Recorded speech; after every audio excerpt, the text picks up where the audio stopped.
pilih libur atau ngaji? Yakin? Pilih libur, nyantai-nyantai atau ngaji? Insya Allah. Niatnya udah dicatat oleh Allah, insya Allah.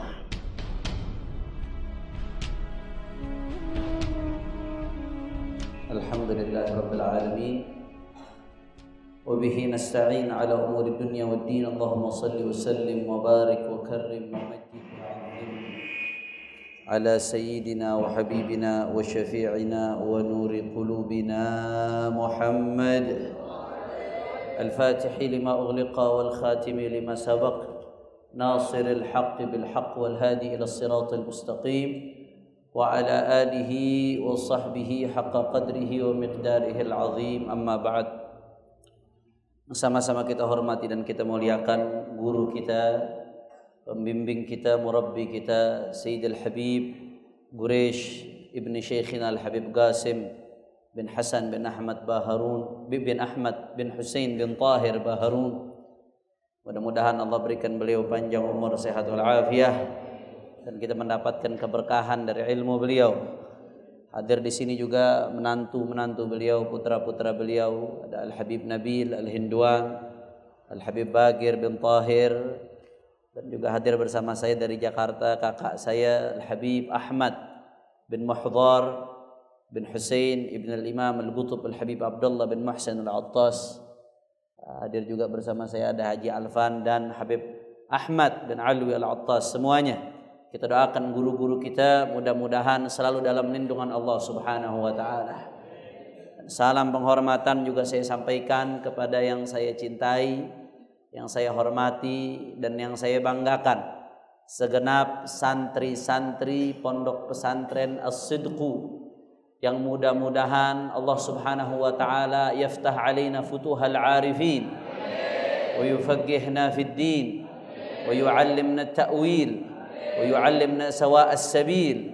Amin ya rabbal alamin. Ahibba'il kiram, alhamdulillah, sebuah kehormatan untuk Al-Faqir Muhammad Hanif bin Abdurrahman Al-Attas mendapatkan kepercayaan dan amanat dari Sayyidil Habib Guresh ibn Al-Habib Qasim bin Ahmad Baharun untuk mengisi setiap bulannya, ya tepatnya setiap hari Senin kedua di setiap bulan, kajian akidah, kajian pemikiran Islam, kajian thaqafah Islamiyah yang harus diketahui oleh kita umat baginda Nabi Muhammad sallallahu alaihi wasallam umumnya, dan thulabul ilm para santri khususnya. Nah, karena kita ini hidup di zaman yang luar biasa. Alhamdulillah, Allah besarkan kita, Allah didik kita menjadi seorang ahlus sunnah wal jamaah. Itu identitas kita yang mesti kita pertahankan. Nah, tapi ahlus sunnah wal jamaah ini mendapatkan rongrongan yang luar biasa dari berbagai sisi, yang mana kalau kita nggak bentengi dengan baik, rongrongan ini bisa menggoncang kekuatan daripada akidah ahlus sunnah wal jamaah yang ada pada diri kita khususnya dan yang ada pada umat umumnya. Dari satu sisi ahlus sunnah wal jamaah dirongrong oleh aliran takfiriyah yang gampang mengkafir-kafirkan sesama muslim, yang gampang membid'ah-bid'ahkan sesama muslim, atau yang dikenal juga dengan aliran Wahabi karena dinisbatkan kepada Muhammad bin Abdul Wahhab. Ini rongrongan nggak main-main ya ikhwan. Ada puluhan ribu beasiswa yang digelontorkan untuk menggerogoti ahlus sunnah wal jamaah melalui jalur ini, saudara. Mereka nggak main-main. Mereka didik sarjana-sarjana, ribuan doktor, ribuan magister, ribuan sarjana S1, ribuan syekh-syekh yang mengajarkan faham Wahabiyah takfiriyah. Nah, kita harus bentengi ini ahlus sunnah wal jamaah kita. Apalagi santri-santri yang akan keluar bukan hanya untuk dirinya, tapi untuk mengajak umat. Belum lagi di sisi lain ada tantangan dari yang namanya Rafidhah. Tantangan dari Rafidhah ini luar biasa, yang mengajarkan kebencian kepada sahabat, yang menuding-nuding daripada sahabatnya Rasul sallallahu alaihi wasallam, yang punya konsep ada yang maksum setelah Rasul sallallahu alaihi wasallam dan lain sebagainya. Ini tantangan tersendiri. Mereka juga nggak main-main. Ada negara yang membiayai program syiaisasi, rafidoisasi ini. Ada ribuan daripada mahasiswa-mahasiswa, doktor-doktor yang dicetak untuk merafidhahkan dan mensyiahkan Indonesia khususnya, saudara. Belum lagi dari sisi lain, ada rongrongan ekstremisme. Kelompok-kelompok yang mengajarkan supaya kita ekstrim, supaya nggak bisa hidup berdampingan, demennya ribut mulu, demennya rusuh mulu, nggak bisa menghargai perbedaan. Ini bahaya. Ini sebuah tantangan. Yang akhirnya apa yang terjadi dari ekstremisme? Lahir terorisme, ngebom sana, ngebom sini, padahal tidak dibenarkan oleh syariat. Di sisi lain ada juga yang namanya rongrongan liberalisme, termasuk saudara-saudaranya liberal tuh. Nah, ini tantangan nggak main-main. Dan yang direkrut gus-gus, anak-anak kiai yang punya pesantren, disekolahkan ke Amerika, disekolahkan ke Inggris. Kalau sekolah ke Amerika, ke Inggris, ke Perancis tujuannya buat belajar teknologi, bagus. Buat belajar sains, bagus. Tapi yang kita sayangkan, sekolah ke Amerika, ke Inggris, ke Perancis, ke Sorbonne, belajarnya belajar tafsir, belajarnya belajar hadis. Akhirnya pahamnya paham Islam liberal. Ini tantangan juga nggak main-main.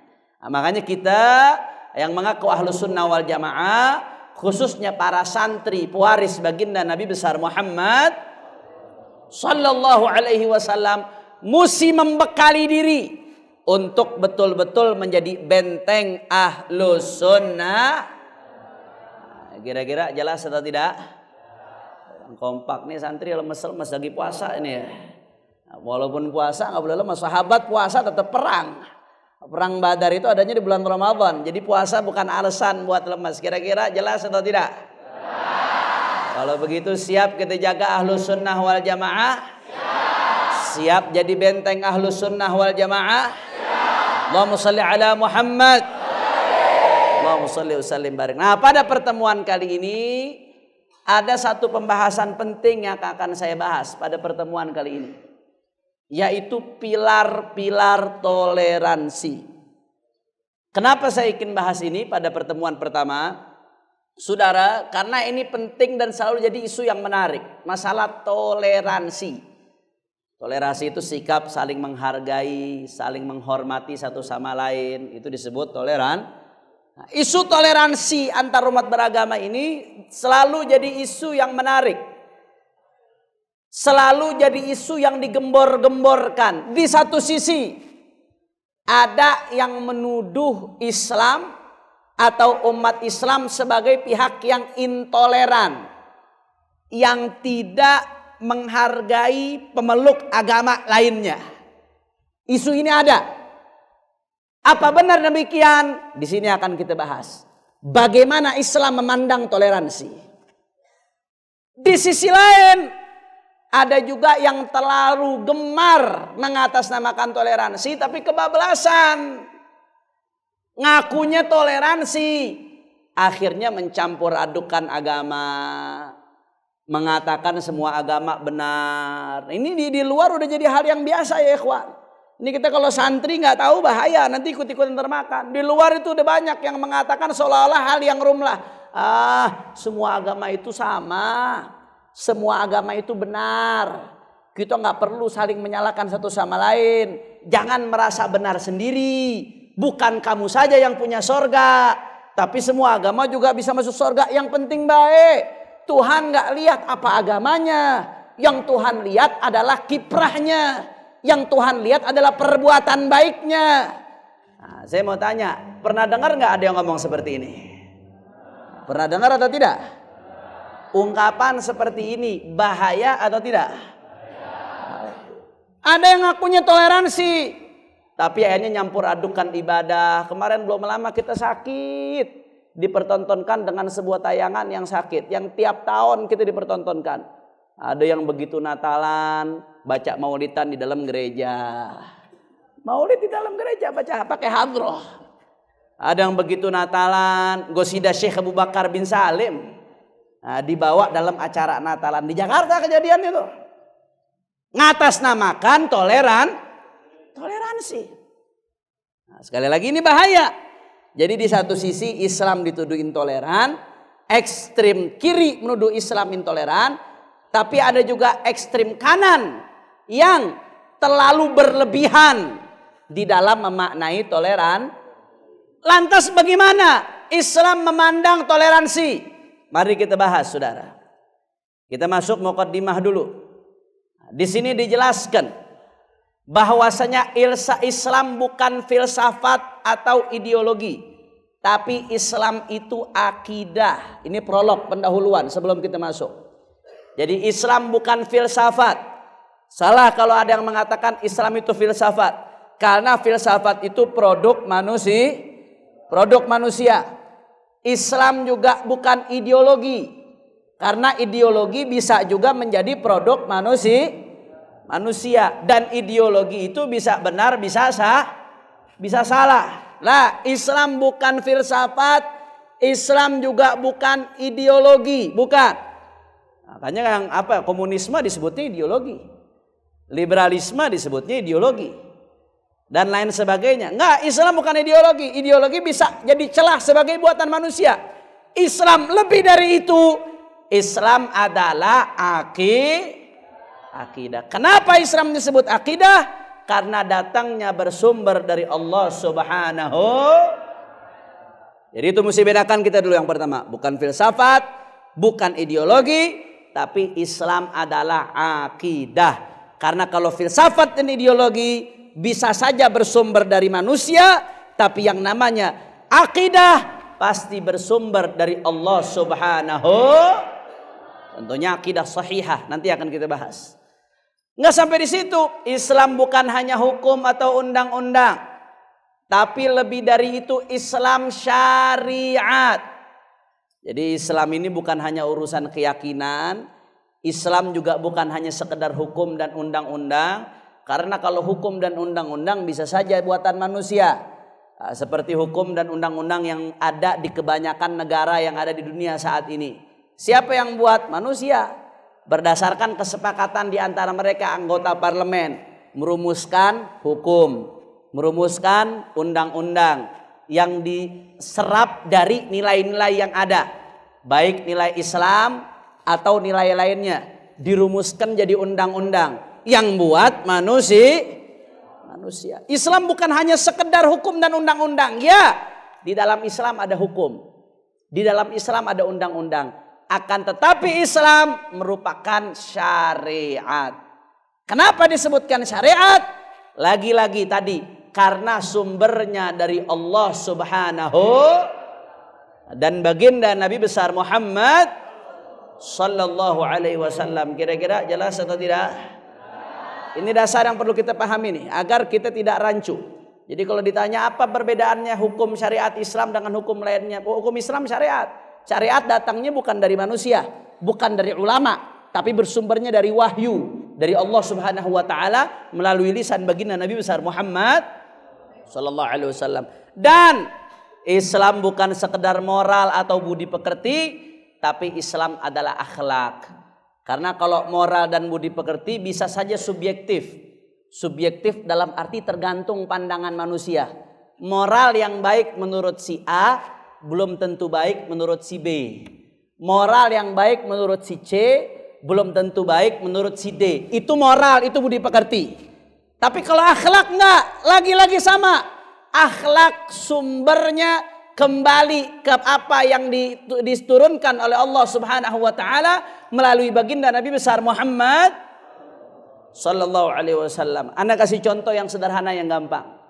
Perbedaan moral, perbedaan budi pekerti dan akhlak. Anda kasih contoh yang sederhana yang gampang. Ya, andai ada seorang anak muda, dia punya paman. Anak muda punya paman, anak muda laki-laki punya paman. Pamannya punya istri paman kita, mahram atau tidak? Ayo jawab, istri paman kita mahram atau tidak? Tidak, bukan mahram. Secara moral mungkin saja moral urufnya pandangan masyarakat sekitar kalau ada istri atau ponakan dari suami nggak cium tangan, kurang bagus, kurang akhlak. Moralnya kurang tepat, bukan kurang akhlak, moralnya tidak tepat. Kurang beretika. Banyak yang seperti itu. Biasanya ini tantangan kalau pulang pondok. Pulang pondok baru belajar syariat, nggak cium tangan sama istrinya Ami, sama istrinya Hal. Biasanya ada nggak keluarga yang suka ngomongin tuh? Ente dari masih kecil anak kelonin, begitu gede nggak mau cium tangan. Nah, ada tuh tangan, waktu awal mondok begitu tantangan itu. Begitu pulang nggak mau cium tangan sama istrinya Ami, diomongin, dianggap kurang bermoral, kurang beretika. Kenapa? Karena moral kembali ke pandangan dia. Moral kembali ke perspektif dia. Tapi dia nggak bisa secara terminologi nyebut kurang akhlak. Kenapa? Karena yang namanya akhlak nggak ada yang bertentangan dengan syariatnya baginda Nabi besar Muhammad. Nggak ada orang mengatakan berakhlak tapi dia bertentangan dengan syariat. Nggak ada. Yang namanya akhlak pasti sejalan dengan syariat. Bahkan nanti insya Allah di satu pertemuan kita bahas akhlak itu syariah wa ziyadah. Akhlak itu penyempurnaan dari syariat. Lebih dari sekedar syariat. Itu namanya akhlak. Tapi kalau bertentangan dengan akhlak, udah pasti melanggar syariat, udah pasti bertentangan dengan syariat, udah pasti melanggar syariat, udah pasti nggak berakhlak. Jelas atau tidak? Itu perbedaan moral dengan akhlak. Yang namanya akhlak sumbernya dari Allah dan Rasulnya. Tapi yang namanya moral belum tentu sumbernya dari Allah dan Rasulnya. Nah, makanya Islam di sini sebagai akidah, syariat dan akhlak adalah suatu sistem yang sangat sempurna karena datang dari zat yang maha sempurna, Allah Subhanahu. Insyaallah. Sampai sini jelas? Saya jawab, coba jawab yang kompak. Kalau begitu Islam bersumber dari siapa? Allah. Akidah bersumber dari siapa? Allah. Apakah filsafat dan akidah sama? Islam itu akidah atau filsafat? Akidah. Apakah Islam itu sekedar hukum? Tidak. Islam itu adalah syariat, betul? Betul. Syariat sumbernya dari siapa? Allah. Islam itu bukan sekedar moral, tapi Islam juga akhlak. Akhlak bersumber dari siapa? Allah. Akhlak juga bersumber dari baginda Nabi besar Muhammad Sallallahu Alaihi Wasallam. Karenanya Islam itu sempurna karena bersumber dari Allah yang maha sempurna. Alhamdulillah. Nah, sengaja ana ajak interaktif dalam ngaji supaya ngulang-ngulang itu ngeresep di kepala dan supaya nggak ngantuk. Nah, kalau anda nanti lurus-lurus saja, apalagi lagi puasa, cobaannya berat ini, masya Allah. Nah, sekarang kita masuk. Nah, karena Islam itu adalah akidah, syariat dan akhlak, berarti Islam itu adalah sebuah kebenaran yang mutlak, yang tidak bisa ditawar-tawar, yang datangnya dari Allah Subhanahu. Lantas bagaimana Habib? Kan faktanya ada perbedaan. Ada yang beda dengan Islam, ada yang beda dengan syariat. Lantas sikap kita bagaimana dalam menyikapi perbedaan? Karena kadang ada pihak-pihak yang bablas. Wah, pokoknya nggak ada masalah, semua itu dianggap sebagai perbedaan. Pokoknya walaupun dia menyimpang, walaupun dia nginjek-nginjek agama, walaupun dia nginjek-nginjek syariat, nggak masalah. Perbedaan, kita saling menghormati perbedaan yang ada. Itu ada yang seperti itu. Sebaliknya ada pihak-pihak yang tidak bisa menghargai perbedaan. Beda dikit aja ribut. Saya pernah di satu daerah ada orang ribut sampai mau berantem, pukul-pukulan gara-gara urusan khutbah Jumat pakai tongkat atau tidak. Ya, sampai pukul-pukulan di masjid, sampai mau dogo-dogoan itu. Gara-gara urusan apakah sebelum khutbah Jumat pakai Bilal atau tidak. Nah, padahal itu masalah furu', itu masalah perbedaan fikih yang harusnya sikapnya nggak seperti itu. Jadi ini dua hal yang ekstrim kanan ekstrim kiri. Nah, kita selalu dihadapi dengan ekstrim kanan ekstrim kiri karena ciri-ciri Ahlus Sunnah wal Jamaah itu wasat. Ciri-ciri Ahlus Sunnah wal Jamaah adanya di tengah-tengah, wasatiyah, moderat, al-wasat, tidak ekstrem kanan, tidak ekstrem kiri. Naam. Nah, bagaimana sekarang kita nyikapi perbedaan? Kalau Islam sebagai sebuah kebenaran, itu kebenaran tersebut harus dipegang. Lantas bagaimana nyikapi perbedaan yang ada?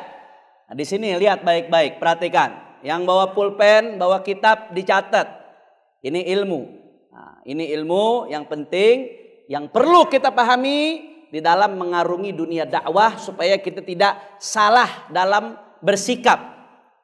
Sikap Islam perlu dilihat. Ada perbedaan, ada penistaan. Ini dua hal yang berbeda. Ya, ada perbedaan. Perhatikan lasernya. Ada penistaan. Ini dua hal yang berbeda antara perbedaan dan penistaan. Dengan kita memahami perbedaan ini, maka kita akan paham harus ada sikap yang berbeda dalam mengambil sikap. Harus ada perbedaan dalam mengambil sikap. Kalau dia merupakan perbedaan, ada dua. Ada kalanya perbedaan madhab. Kayak contoh tadi yang saya gambarkan. Atau contoh yang umum, kunut. Dalam madhab Syafi'i, kunut hukumnya apa? Sunnah. Masuk kategori sunnah apa? Sunnah ab'ad. Yang kalau ditinggalkan disunnahkan sujud sahwi. Dalam madhab Syafi'i sunnah. Tapi ada juga madhab lain di luar madhab Syafi'i yang mengatakan kunut nggak sunnah. Seperti madhabnya Imam Ahmad bin Hanbal misalkan. Nggak mengatakan kunut di waktu subuh hukumnya sunnah. Itu namanya perbedaan madhab. Ya, bagaimana sikap kita? Maka perbedaan madhab ini adalah bagian dari kebinekaan. Meskipun beda-beda tapi tetap sama. Saling menghargai. Kalau itu sudah bagian dari kebinekaan, maka sikapnya harus saling menghargai. Jelas atau tidak? Jangan ribut. Jadi anak sidku kalau pulang dari pesantren ngelihat ada perbedaan, entah perbedaan fikih atau kadang-kadang perbedaan tartib dalam majelis, ada perbedaan tartib dalam mengadakan sesuatu. Selama perbedaannya itu perbedaan dalam masalah furu', nanti ada pertemuan sendiri insya Allah. Apa definisi furu', apa definisi usul. Mana yang masuk kategori furu', mana yang masuk kategori usul. Itu kita butuh 2 pertemuan tuh buat bahas itu. Insya Allah, doain panjang umur, sehat walafiat. Kita kaji di pertemuan-pertemuan berikutnya insya Allah. Semangat gak kira-kira buat pertemuan-pertemuan berikutnya? Yakin? Betul? Berarti kalau Senin kedua pilih libur atau ngaji? Yakin? Pilih libur, nyantai-nyantai atau ngaji? Insya Allah. Niatnya udah dicatat oleh Allah insya Allah. Kalau perbedaan dihargai. Perbedaan gak usah ribet. Beda torigoh. Kadang-kadang beda torigoh sama-sama suaja. Beda torigohnya doang. Ada yang torigoh sufianya Naqsyabandi. Ada yang Qadiri, ada yang tarikahnya Alawiyah, ada tarikahnya Syadzili. Perbedaan itu bagian dari kebinekaan, keberagaman. Maka sikapnya bagaimana? Harus Nabi SAW ya, pernah suatu saat Rasul SAW memerintahkan ke sahabat, ya, la yusalliyanna ahadukumul asra illa fi Bani Quraidah. Kata Nabi SAW, jangan ada yang sholat asar kecuali di Bani Quraidah, kata Rasulullah. Jangan ada yang sholat asar kecuali nanti. Jadi waktu itu ada misi untuk sampai ke Bani Quraidah. Rasulullah bilang jangan ada yang sholat asar kecuali di Bani Quraidah. Akhirnya sahabat rame-rame jalan, di tengah jalan udah mau maghrib. Akhirnya terjadi perdebatan di antara sahabat, ini bagaimana nih? Ini udah mau maghrib. Sebagian sahabat ada yang mengatakan, Rasulullah bilang jangan sholat asar di Bani Quraidah kecuali. Kalau bahasa Betawi ini bodoh amat. Mau maghrib, mau mamang, mau keburu, nggak keburu, mau terbenam matahari, nggak terbenam matahari. Nabi bilang sholat di Bani Quraidah, ya di Bani Quraidah. Nabi kan membawa syariat. Nabi udah nyuruhnya di Bani Quraidah, jangan sholat asar kecuali di sana, walaupun udah terbenam matahari. Sahabat yang lain mengatakan beda. Oh nggak begitu. Perintah Nabi itu tujuannya memotivasi kita supaya buru-buru. Itu perintah Nabi. Tujuannya memotivasi kita supaya buru-buru. Jangan lambat. Urusan sholat ya tetap pada waktunya. Jadi perintah Nabi jangan dimaknai mutlak bulat-bulat. Jadi kalau kita di jalan udah mau maghrib ya sholat dulu. Nanti lanjutkan lagi perjalanan. Ana mau tanya di sini, pandangan para sahabat Nabi beda atau tidak? Beda. Akhirnya udah mereka masing-masing. Ada yang tetap sholat di tengah jalan, ada yang sholatnya setelah sampai di Bani Quraidah. Udah selesai waktu asar, mereka sholat keluar waktu pada saat itu. Selesai ini, cerita ini sampai kepada baginda Nabi besar Muhammad sallallahu alaihi wasallam. Ketika sampai Rasulullah SAW, akhirnya apa yang terjadi? Apakah Rasulullah marah ke salah satu? Enggak. Rasulullah enggak marah ke salah satu dari dua kelompok ini. Apakah Rasulullah nyalahkan salah satu dua kelompok ini? Enggak disalahin sama Rasulullah SAW. Yang satu dibenerin sama Rasulullah, yang lainnya juga dibenerin. Yang sholat asar di jalan dengan memegang zahirnya sabda Nabi dibenarkan oleh Rasulullah. Tapi yang sholat asarnya setelah sampai di Bani Quraidah juga dibenarkan oleh Rasulullah SAW. Dua-duanya dibenerin sama Rasulullah. Artinya apa? Rasulullah pengen ngasih tahu kita di sini bahwasanya kalau ada perbedaan furu', perbedaan madhab, fikih, perbedaan furu', hal-hal yang bukan masuk kategori usuluddin, maka itu namanya perbedaan yang harus dimaklumi, harus dihormati satu sama lain. Ikhtilaful ulama rahmah. Perbedaan pendapat di antara ulama adalah rahmah. Ini sikap yang mesti kita paham. Termasuk perbedaan agama. Nah, perhatikan nih. Termasuk perbedaan agama. Perbedaan agama. Ini juga masuk kategori kebinekaan. Bagaimana kita memahami kebinekaan dalam perbedaan agama? Nanti akan kita bahas setelah ini. Bukan berarti kita nganggap semua agama benar. Enggak begitu saudara. Tetap Allah berfirman inna dina indallahil Islam. Agama yang diterima oleh Allah hanya Islam. Selain Islam kita yakini tidak akan selamat. Yang membawa keselamatan hanyalah Islam. Nanti akan kita bahas dalam pilar-pilar toleransi insyaallah. Ini mesti diyakini. Perbedaan agama itu juga masuk dalam kategori kebinekaan. Walaupun nanti jangan terburu-buru. Nanti akan ada pilar-pilar di dalam menyikapi perbedaan agama. Ya. Itu masuk kategori kebinekaan. Contoh kayak kita di Indonesia. Di Indonesia ada 5 agama yang diakui oleh pemerintah. Yang pertama mayoritas agama apa? Islam. Kemudian ada Kristen Protestan, Kristen Katolik, ada Hindu, Buddha, sama Konghucu. Ada 6. Protestan, Katolik itu 2 agama yang berbeda dia. Banyak perbedaan yang sangat mendasar di antara keduanya. Nah ini satu sama lain. Ada 6 agama yang diakui di Indonesia. Saya mau tanya, di Indonesia kita hidup damai atau tidak? Kita hidup perang atau tidak? Walaupun beda agama. Selama saling menghormati satu sama lain, saling menghargai satu sama lain, saling menjaga satu sama lain, itu namanya kebinekaan, keberagaman. Apa sikap yang mesti diambil? Kalau ada kebinekaan, maka harus dihargai. Jelas atau tidak? Nanti ini yang akan kita bahas panjang lebar dalam pilar-pilar toleransi insyaallah. Itu perbedaan. Tadi barusan yang kita bahas perbedaan. Nah, sekarang ada penistaan. Beda dengan perbedaan, penistaan. Jangan penistaan dianggap perbedaan. Beda ya ikhwan. Sikap terhadap penistaan beda dengan sikap kepada perbedaan. Kalau ada penistaan maka bagaimana? Lihat dulu. Ada kalanya penistaan internal. Ada orang Islam ngakunya Islam, tahu-tahu ngina syariat, ngina jilbab, tahu-tahu ngina sahabat radhiyallahu anhum, tahu-tahu ngina ahlul bait. Ana mau tanya, itu perbedaan atau penistaan? Beda pandangan kita dengan dia. Tapi yang seperti itu masih kategori perbedaan atau penistaan? Penistaan. Kalau penistaan, andai pun penistaan internal, maka itu masuk kategori kejahatan, ijram, kejahatan saudara. Kejahatan harus diapain? Diperangi. Tentunya diperangi dengan cara-cara yang dibenarkan oleh agama dan negara. Maksudnya diperangi di sini diproses hukum. Ya, jangan dibiarkan, jangan didiamkan, karena justru itu akan merusak kebinekaan. Setiap penistaan, catat baik-baik, setiap penistaan yang dibiarkan maka akan menjadi ancaman terhadap kebinekaan, saudara.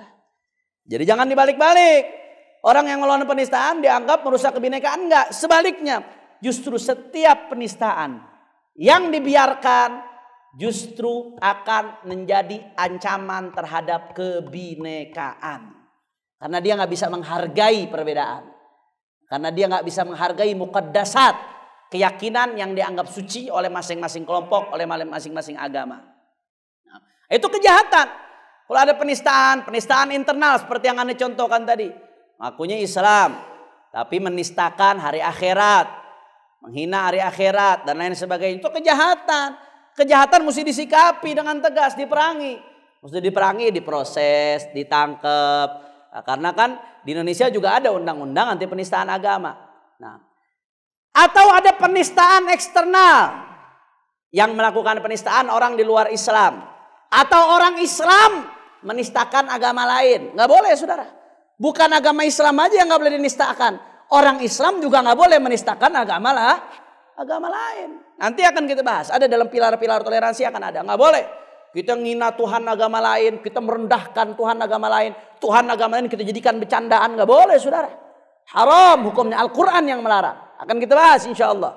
Nah, kalau ada penistaan, sekali lagi, baik internal ataupun eksternal. Eksternal ini baik orang luar ngina agama kita atau orang Islam ngina agama lain, maka itu bukan perbedaan tapi penistaan. Penistaan itu bukan kebinekaan tapi kejahatan. Nah, penistaan masuk kategori apa?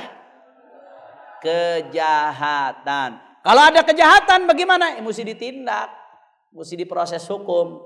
Sebagaimana rampok diproses hukum, ya, penjahat diproses hukum, perusuh diproses hukum. Nah, penista agama ini perusuh umat beragama, perampok kebinekaan, perusak daripada keberagaman. Maka dia mesti ditindak, diproses hukum, dan ideologinya, pemahamannya mesti diperangi. Ya, kalau perangnya perang pemikiran dengan pemikiran, kalau perangnya perang ekonomi dengan ekonomi, dan seterusnya, saudara. Sampai sini kira-kira jelas atau tidak? Jelas atau tidak? Nah, kalau begitu saya mau tanya jawab. Kalau ada perbedaan madhab harus diperangi atau dihargai? Nah, kalau ada perbedaan kebinekaan antar umat agama harus saling menghormati atau saling mencaci? Saling menghargai atau saling mencaci? Sebaliknya, tapi kalau ada penistaan, baik penistaan internal di dalam sesama agama atau eksternal, orang dari luar agama atau dari dalam keluar, saya mau tanya, itu keniscayaan atau kejahatan? Keberagaman atau kejahatan? Kebinekaan atau kejahatan? Nah, kalau kejahatan harus didiamkan atau ditindak? Nah, kejahatan didiamkan atau mesti diproses hukum? Alhamdulillah. Nah, ini ilmu nih mesti dipahami. Nah, ini coba nih kalau santri yang besar paham, santri yang kecil-kecil kira-kira paham atau enggak? Umar mana Umar? Umar bin Abdurrahman. Akhi, Umar paham, Umar? Alhamdulillah. Nah, sekarang bagaimana Islam dan perbedaan agama? Nah, petunjuk Al-Quran. Ini yang disebut dengan pilar-pilar toleransi. Tiang-tiang toleransi. Toleransi kita nggak akan benar, nggak akan lurus kecuali kalau sesuai dengan pilar-pilar ini. Apa saja petunjuk Al-Quran dalam menyikapi perbedaan agama? Yang pertama dalam surat Al-Baqarah ayat 256. Ya, Allah Ta'ala berfirman, la ikraha fid din, qad tabayyana ar-rusydu minal ghayy, ila akhiril ayah. Tidak boleh ada pemaksaan di dalam beragama. Maksudnya nggak boleh ada pemaksaan dalam beragama di sini apa? Jangan nanti keluar dari sini begitu subuh-subuh dibangun ustadznya, ustadz, wah nggak toleransi nih, maksa orang sholat subuh, nggak boleh pemaksaan dalam agama. Wah, ngaco namanya itu. Maksudnya nggak boleh ada pemaksaan dalam beragama. Kita nggak boleh maksa orang lain untuk masuk nggak boleh. Nggak boleh. Itu punya teman misalkan, teman ente non muslim sendirian di kampung, Begitu bapak ibunya kagak ada, ente bawa ke lorong sama temen-temen ente. Di atas palanya udah ada stick baseball. Di lehernya ditaruh celurit. Lu masuk Islam apa kagak lo? Lu kalau kagak masuk Islam mati lo sekarang lo. Saya mau tanya, boleh nggak seperti itu? Nggak boleh ya ikhwan. La ikraha fiddin, nggak boleh maksa orang untuk masuk Islam, nggak boleh. Orang yang masuk Islam harus betul-betul karena kerelaan dari hati. Bahkan kalau kita ngaji Safinatun Najah, ngaji Safinah, pelajaran Safinah kelas berapa di sini Safinah? Kelas 2. Baca Nailur Roja atau tidak? Nah, di awal-awal ketika bab syahadat ada syurutus syahadah. Syarat sahnya baca syahadat. Salah satu syarat sahnya baca syahadat al-ikhtiyar. Sukarela. Nggak bisa dipaksa kayak tadi itu, nggak bisa dipaksa. Ada lagi sekarang bentuk pemaksaan, mohon maaf, ini terjadi.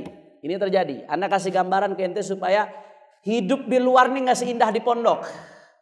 Di pondok tuh indah, sepemikiran, satu nada, alhamdulillah nikmat indah. Walaupun capek memang, pelajaran diperketat, ditakzir, tapi indah. Ente nggak berhadapan dengan adad, nggak berhadapan dengan orang-orang yang bertentangan akidahnya, bertentangan syariahnya, bertentangan pemikirannya. Paling nikmat, paling indah hidup di pondok. Makanya kalau ada orang yang rontok, berguguran, berhenti di tengah-tengah mondok, itu tereliminasi. Eliminasi, jangan malah yang ada tergoda buat ikut berhenti. Waduh, temenannya berhenti deh, kayaknya asik juga berhenti deh. Nah, jangan nari alasan, wah sekarang peraturannya ketat, sekarang begini begitu. Jangan, tereliminasi. Justru kenapa nggak semua orang yang mondok sukses? Karena yang sukses yang bisa bertahan, pilihan Allah Subhanahu Wa Taala. Yang bertahan dia yang sukses. Anda ingat waktu zaman Anda di Dalwa, belajar di Dalwa, zaman Anda masuk pondok kelas waktu itu 4 ibtidai masih sekitar 4 kelas atau 5 kelas. Satu kelasnya 50 orang. 4 kelas 5 orang. Begitu kelas 1 Ali, kelas 2 Ali ya tinggal 2 kelas. Gugur rontok di tengah jalan. Waktu Anda di Ahqaf lebih parah lagi. Nah, itu mondok lah. Mondok berarti wagof asal dapat izin ridho guru di tengah jalan insya Allah berkah. Nah, ini di Ahqaf. Ahqaf ini kuliah. Berhenti di tengah jalan ya dia gak dapat S1 selesai. Anda masuk di Ahqaf angkatan pertama, tahun pertama itu 250 anak satu angkatan. Begitu wisuda sisa 70 atau 80 anak. Rontok saudara. Rontok. Jadi yang bertahan sampai akhir itu yang dipilih oleh Allah Subhanahu. Jangan tergoda sama teman-teman yang gak betah. Nanti nyari alasan, alasannya begini, kadang gurunya suka, kadang alasan. Paham atau tidak? Paham atau tidak? Anda kan dapat bocoran juga dari ibu-ibunya ini. Yang anaknya pada curhat. Naam. Ya la ikraha fiddin, enggak ada paksaan dalam agama. Nah, Anda kasih gambaran, di luar enggak seindah di pondok. Ya, dinamika yang kita hadapi di luar biasa. Kadang-kadang ada yang dipaksa buat pindah agama dengan cara apa? Mohon maaf, hati-hati. Wanita muslimah dinikahin sama seorang laki-laki. Modusnya mu'allaf. Mu'allaf. Oh, semua mu'allaf udah baik ini apa ya, dideketin, nikah. Begitu nikah, setelah nikah dapat anak, ini perempuan udah mulai bergantung sama nih laki-laki. Dia udah punya anak, dia mulai bergantung, dia dinafkahi sama nih laki-laki, dia udah lepas dari orang tuanya. Akhirnya apa yang terjadi? Lakinya balik ke agama asalnya, perempuannya mau nggak mau dipaksa buat balik ke agama asalnya. Hati-hati. Hadza masuk ikrah fiddin.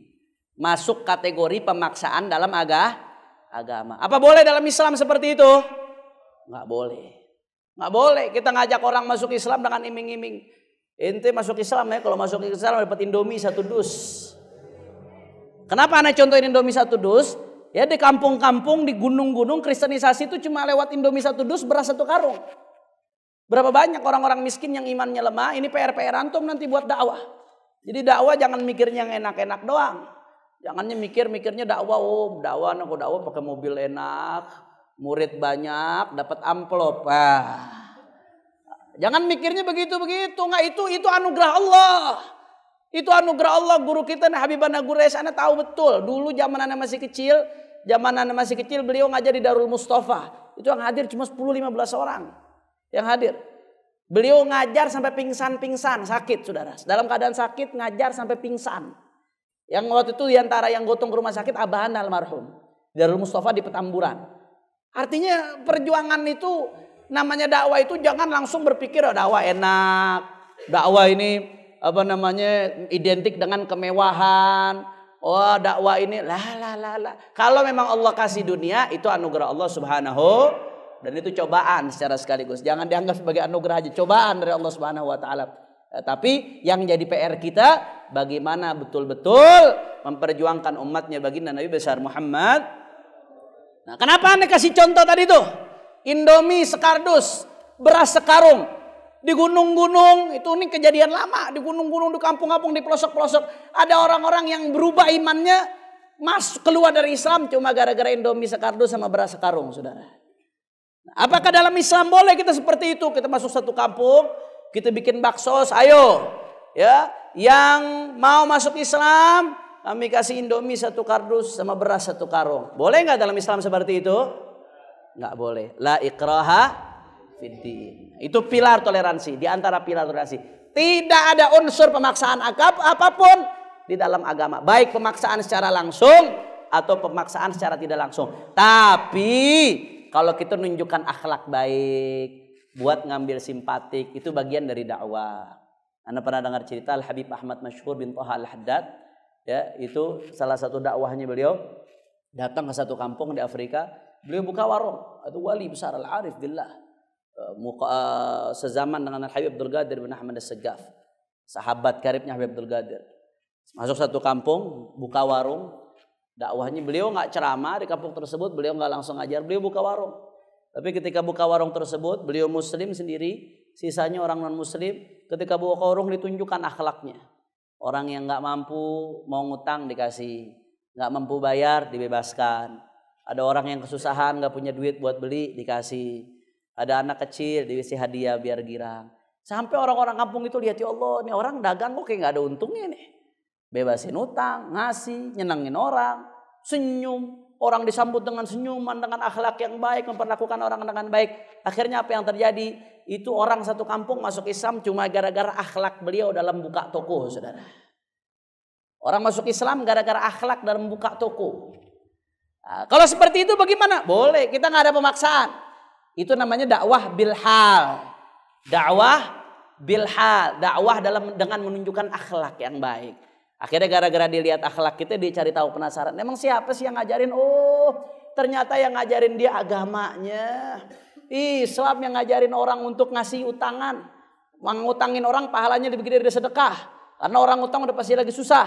Oh, ternyata Islam yang ngajarin orang untuk membebaskan hutang. Oh, ternyata Islam yang ngajarin orang buat nyenengin anak kecil. Oh, ternyata Islam yang ngajarin orang buat ketemu orang dengan senyuman. Oh, ternyata Islam yang ngajarin. Oh, kalau begitu ini agama yang benar. Saya mau ngikut agama ini. Ini baginda Nabi besar Muhammad sallallahu alaihi wasallam. Kalau seperti itu boleh atau tidak? Bahkan itu tugas kita, saudara. Tapi kalau dengan cara maksa, yang mau Indomie satu karung, yang mau beras satu karung, masuk Islam. Ini duit segepok nih. Yang mau duit satu gepok, masuk Islam. Kalau model seperti itu, saya mau tanya, boleh atau tidak? Itu namanya pemaksaan. Jelas atau tidak? Termasuk ente kalau mau ngelamar anak-anaknya masuk Islam. Ya, kalau memang dia masuk Islamnya karena kesadaran diri, ya boleh. Tapi kalau karena masuk Islamnya karena terpaksa, ya jangan. Ada iming-iming namanya. Akhirnya nanti jadi masalah ujung-ujungnya. Jelas atau tidak? La ikraha fiddin.